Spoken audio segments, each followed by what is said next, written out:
You're watching 6 Minutes. Today we speak with the infamous Raccoon Man. Stay tuned.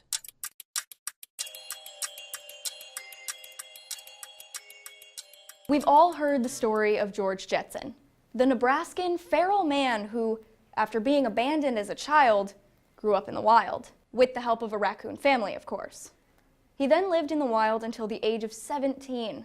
Discovered right here in Lincoln, Nebraska in 2012, George began to assimilate, and for the very first time since his discovery, he has agreed to an interview regarding his unusual circumstances. The video taken by the woman who discovered George is a confusing one. Hey, who's there?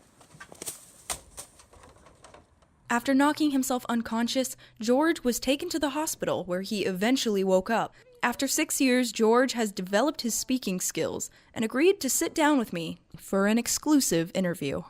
So, your name is George Jetson. That's a very interesting name.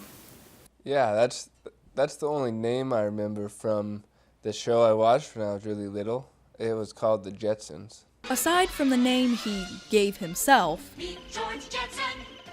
George remembered very little about human life. I remember being human, but I didn't know enough to know what humans were like.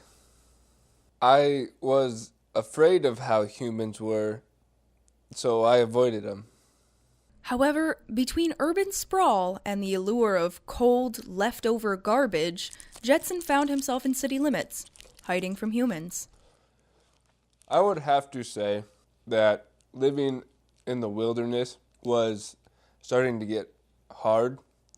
Going through dumpsters were a lot easier than foraging for berries. So easy, in fact, that George still goes through dumpsters to this day. It's full of dog food. Yet after everything, George refuses to be pessimistic.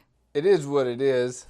I made the best situation out of what was given to me.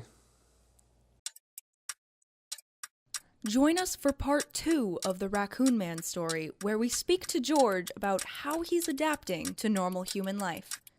Next time on 6 Minutes.